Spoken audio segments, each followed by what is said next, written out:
IJ just scored a win at a Pennsylvania appeals court that puts renters' privacy rights on the same level as owners for the first time anywhere in the country. It was a wild ride featuring a violated court order, a stakeout of a judge's car, and obstruction designed to keep the inspection program a secret.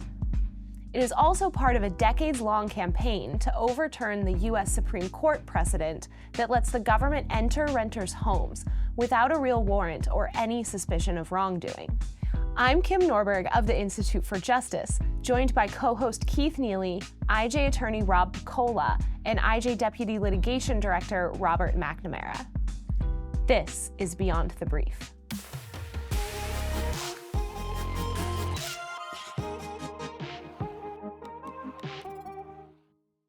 So Rob, what was happening in Pottstown, Pennsylvania? Pottstown, Pennsylvania had an incredibly invasive inspection regime, doing wall-to-wall searches of all rental housing. And when tenants understandably didn't want people rifling through their homes, they, at the borough, were not getting a traditional search warrant when that door slammed shut. They were getting something called an administrative search warrant, a rubber stamp, a free entry pass into your home. Imagine filling out a search warrant application and the only information is this is the house and its number is up. That's it. We have spent nearly a decade traveling under the Pennsylvania Constitution to vindicate the rights of those people who shut that door against the government, that indeed you do need probable cause, even if it's for a code search. And we won at long last. It was a wonderful, wonderful vindication for our clients who have stood with us all these years. The O'Connor family, we had a situation where the late Mr. O'Connor, who sadly passed away during the course of this lawsuit, lived next to his two daughters in a house that he owned. The borough wanted to come in and do a wall-to-wall search of the sisters' house simply because they weren't owner-occupants. Incredibly invasive stuff. And part of the reason that this journey went on for so long is that the borough was incredibly recalcitrant about giving us any information about the searches, so much so that we had to take that issue all the way up to the appellate court, come back. They still didn't give us the inspection reports. They still didn't give us the emails. So we actually, for another first in IJ history, obtained a sanctions order. There was an 8-hour evidentiary hearing, and the judge did sanction the borough. IJ put the utmost care into the forensic resources needed to get those documents, and an independent firm actually mirror imaged the borough's files, downloaded them onto a separate server, and let us do the searches there. And what we found was gut churning. There was a memorandum from the police chief to the inspectors giving cell phones of officers so that they could do shadow searches. We found information about how the inspections were done and were able to then take the depositions of those police officers and those inspectors. And what we found was that every possible thing about a renter's life was being viewed by these inspectors. We're talking about religious information, a prayer rug, medical information, and in one particularly just a crushing, heart-wrenching moment, our client actually testified that borough inspectors were in her adolescent daughter's bedroom and making fun of her bra when they saw it on the floor. Oh, God. I mean, these are the most invasive things imaginable. And it was understandable that the appellate court wanted to have that kind of record. This was the first time there had been a deep dive into what actually happens in an inspection program at this level. Incredibly, when the court ultimately ruled on the issue, it struck down the part of the ordinance allowing these administrative warrants on its face, that you need probable cause always. So all of those, that sort of second step of delving into those facts wasn't even necessary for the court's ultimate unanimous analysis. And I just cannot tell you how satisfying it was to talk to the clients. I mean, they were there for the argument. They were there in a row for the depositions. They were there being vindicated every step of the way by a government that had treated them like gadflies for years or worse. This has been knocked down, drag out, hard fought, scorched earth litigation like I've never seen. This was, in terms of the aggressiveness and obstreperousness of the case, probably a once in a career a kind of situation. And we're not done yet. I mean, it's not even, this is the intermediate court.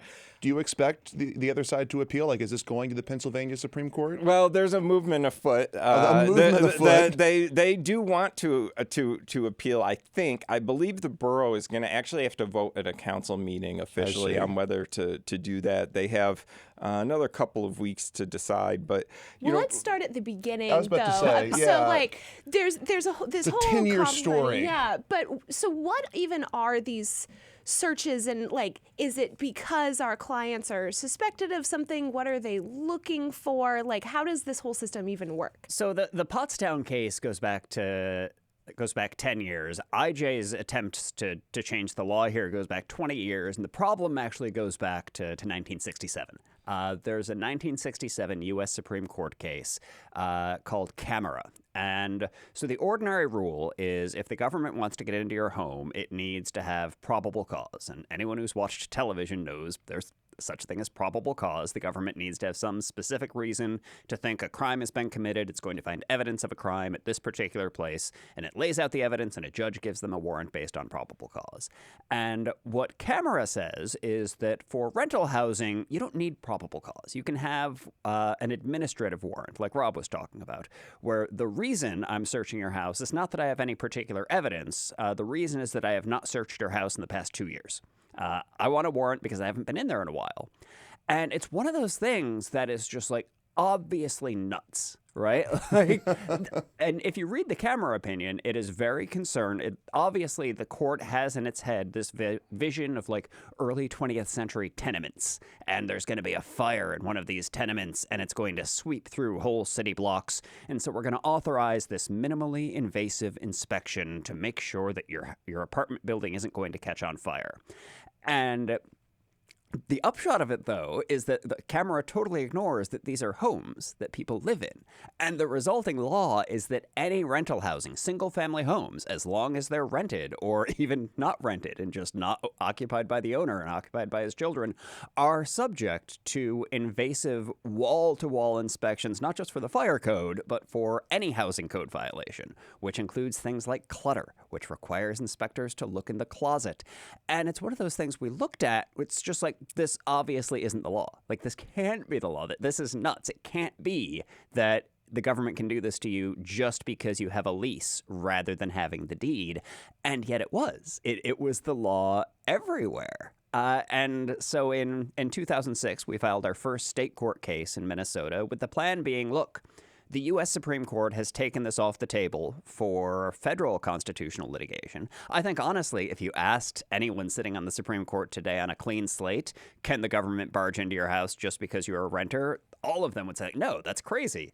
But they're not writing on a clean slate. This door has been closed as a matter of U.S. Supreme Court litigation. And so the plan, as IJ often does, is to see if we can soften up the ground by persuading states under their own constitutions to impose more protection for individual rights than the Supremes have. And my, what a state Pennsylvania is for that. Incredible. The 1776 Pennsylvania Constitution predates the U.S. Constitution.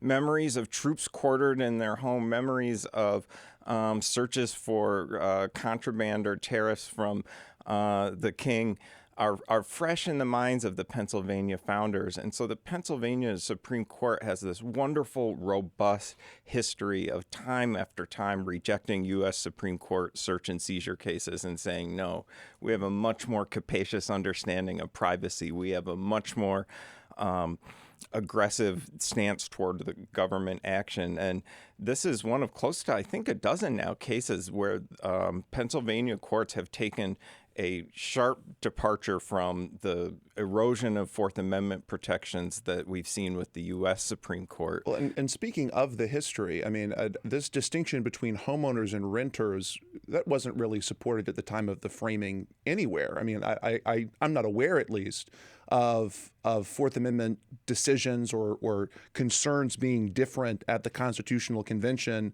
for homeowners as opposed to renters. That just wasn't a distinction in the law, was it? No, that's a crazy distinction. Right. The Fourth Amendment concerns at the time of the founding, like I think concerns normal people have today, are about property and privacy. They're not about rent versus own. A leasehold is a property interest. Right. And it was very common for there to be tenancies at the founding, for there to be long-term leases, and there's no historical basis for saying that the holder of a leasehold somehow doesn't have property rights in the thing they've leased. That's what it means to lease property. Right.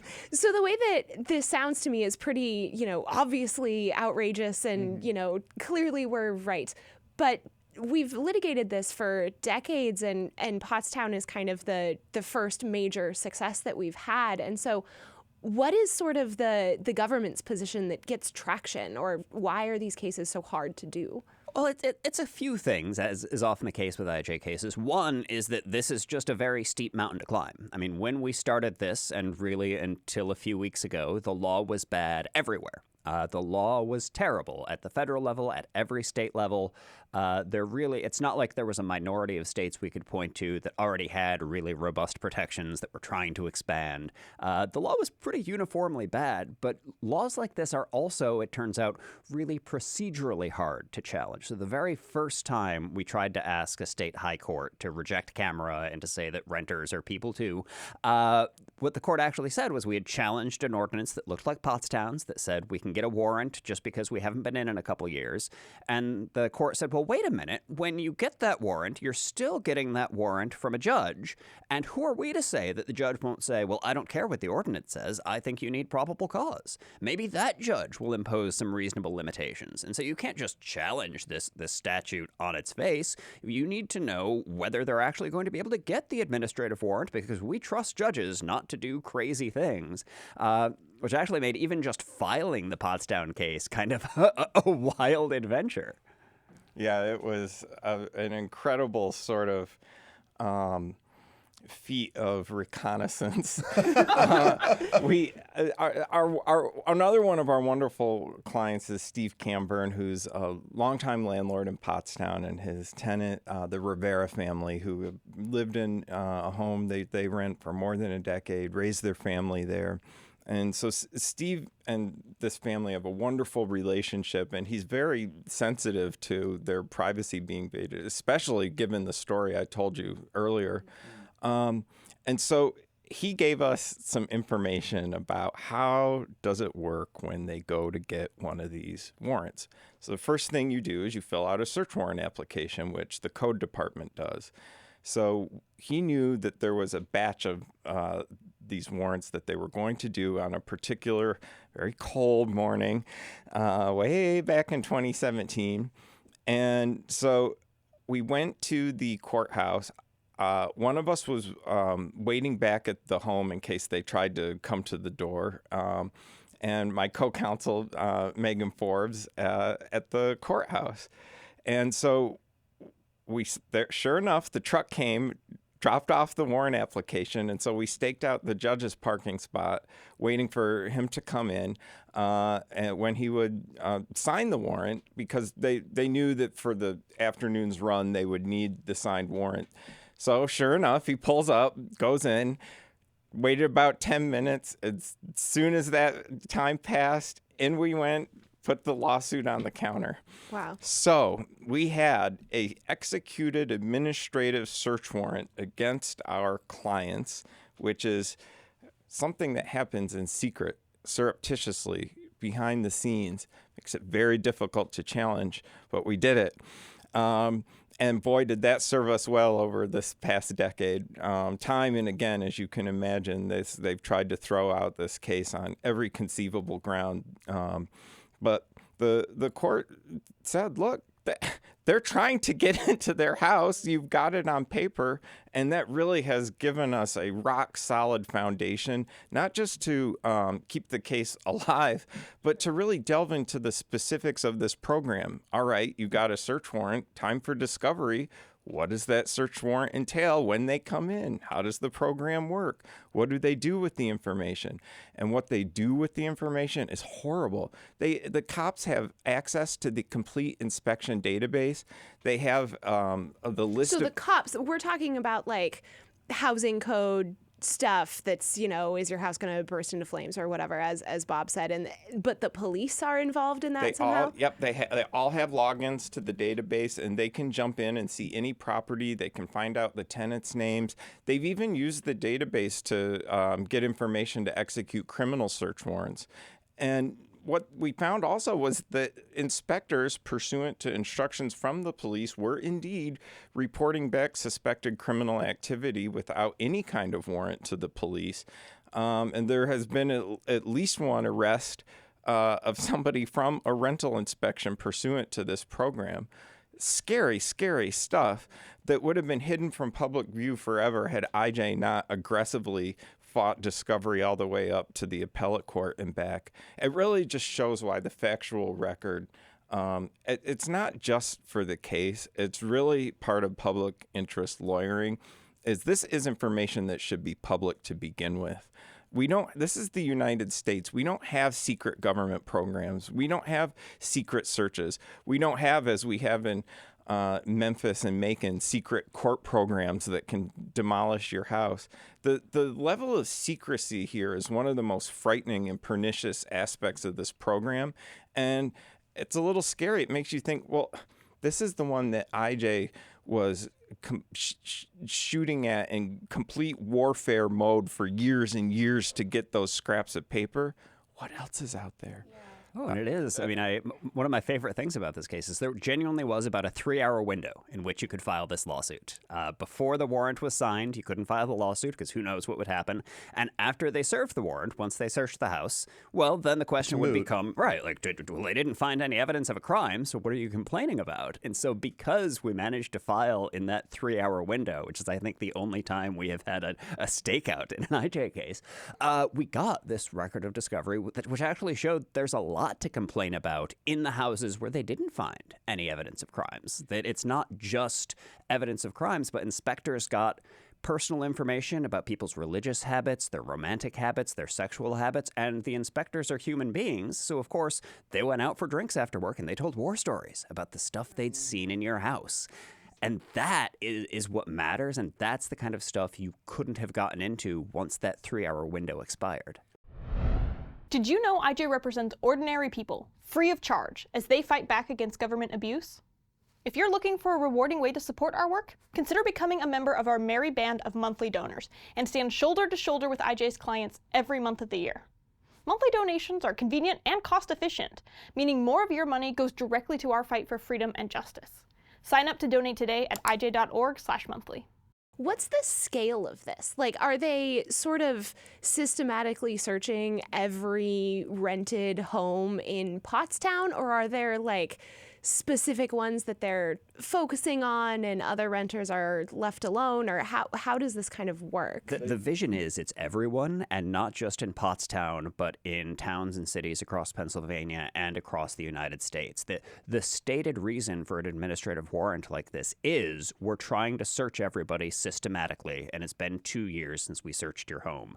And they're trying to enforce not the fire code, but modern model housing codes, which require them to inspect genuinely every nook and cranny of an occupied home to see if there's clutter, to see if there's dust on the windowsills. And it requires a stem-to-stern inspection of your living area, which reveals an awful lot about your personal life that you may not want a stranger to see. How can clutter and dust be part of a housing code? Like, my house violates that code for sure, right? And like, I own the house, and so I'm not subject to this, I guess. But how can you even put that into legislation? You know, that's such a good point, Kim. It's not in the code. It's just it's completely free reign to have your own checklist and your own notes, which is where we gathered some of this afterward. But even more importantly, I think, and this goes to Bob's point about the sort of picayune things that they were pointing out, is that we had an expert review thousands and thousands of all the completed inspection reports. Not one house was ever condemned. Not one family ever had to leave a house for dangerous conditions. They were, in fact, not finding the kind of health and safety things that would have been a threat to the renters living there. There was just a record that was completely devoid of the kind of scary things that the council would imagine, and yet was replete with the kind of privacy violations that you'd have to be nuts to open the door if you knew what was going to follow. And Bob also was talking about things that are sensitive that we don't even like to talk about, that are so personal. There's a really ugly history with these kind of searches with the LGBTQ community, too. And I remember deposing one of the inspectors, and things like gender identity and expression are things they found out about people, things that are deeply personal, deeply sensitive, and suddenly someone's there looking at all that. So this is something that, for marginalized communities in particular, is a very dangerous thing. Though I also think it's important to zoom out just beyond the sort of truly awful things we found in this record. Often when I'm debating this legal question, the first thing I will ask the person debating the other side is just, did you make your bed this morning?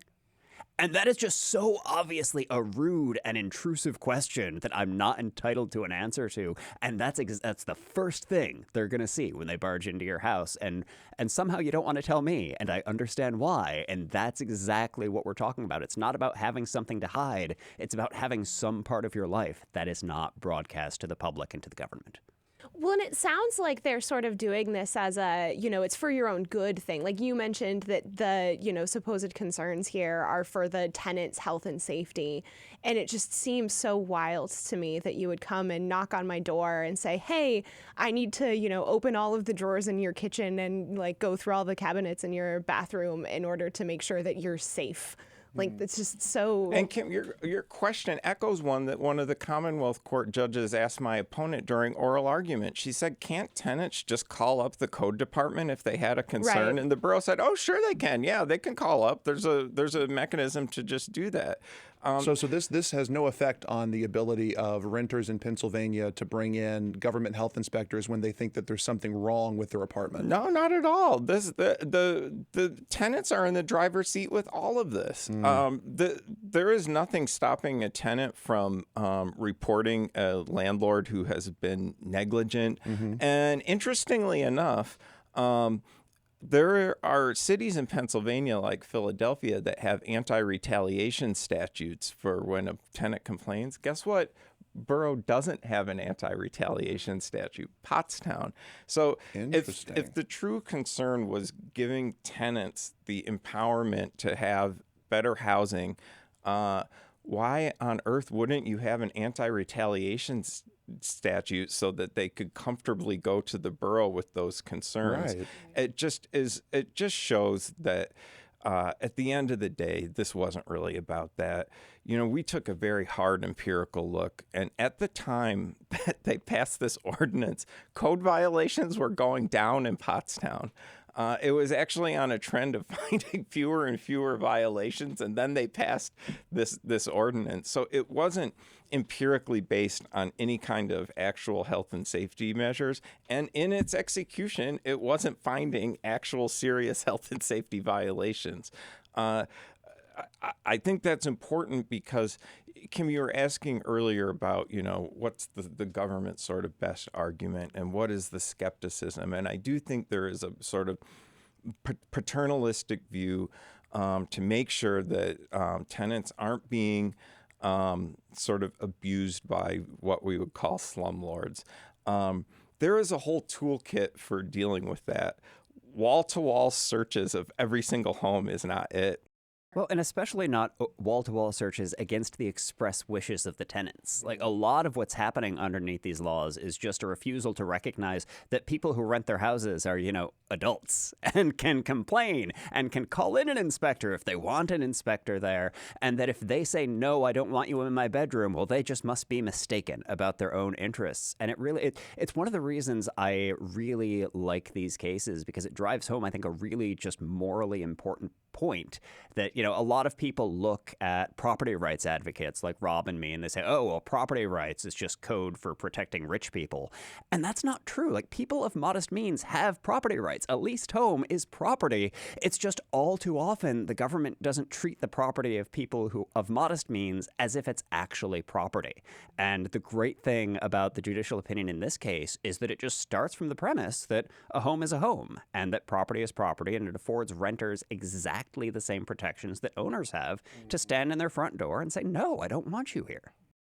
What's the sort of broader implications of this victory? I know that in Pennsylvania, there's, maybe still chance of an appeal or maybe not, but what does this say to other states, and how can we use this in kind of the other cases that we have? Well, it's not just cases we have. There's actually a case that's pending before the Ohio Supreme Court right now that is addressing a similar state constitutional issue about these kind of administrative searches. And fortunately, this case came out before argument there, and we talked to the advocates who are going to be able to present this, and IJ filed an amicus brief. And so this is something that I think could really influence other state courts that have an independent jurisprudence that is stronger than the Fourth Amendment.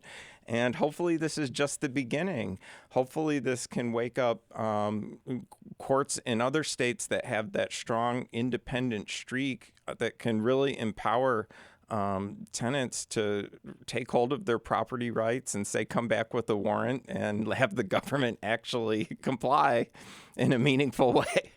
Is there any chance of ultimately overturning McNamara, or is the goal to just kind of get a decision like this in all 50 states, or what does complete victory here look like? I mean, I wonder if Rob and I are going to say the same thing. Never give up. The goal is always complete victory, and complete victory is changing the law federally and in every state. And as with a lot of IJ's projects, whether it's changing the law on open fields, changing the law on the protection of economic liberty, one of the questions we always get, and certainly a question Rob got throughout this case, is, well, wait a minute, if you can't do mandatory rental inspections, won't the sky fall? Won't suddenly all the tenements burn down if we can't inspect the single-family homes? And certainly we have answers to that. Tenants can complain. We have great answers, but those answers are in part hypothetical, because in every state they can kick in your door with an administrative warrant. And so part of what we're trying to build are not just a series of abstract responses to those objections, but a series of practical responses. Actually, they haven't been able to do this in Pennsylvania for years. Things are fine there. In this state, in that state, they have to have the tenant's consent, and things seem fine there. And so part of what we're doing is starting to build a groundswell of states saying, well, why can't renters have the same protection against search and seizure that owners have? And the more of those dominoes fall, the easier and easier it becomes to go to the Supreme Court and say, the premise of this opinion is that cities will burn to the ground unless we override the wishes of tenants about inspecting their homes. And that's just wrong. And you should reconsider things. Well, congratulations on the win, and good luck with the appeal if that happens. And thanks so much for coming in and talking with us today. Right, thanks for having us. Thank you so much.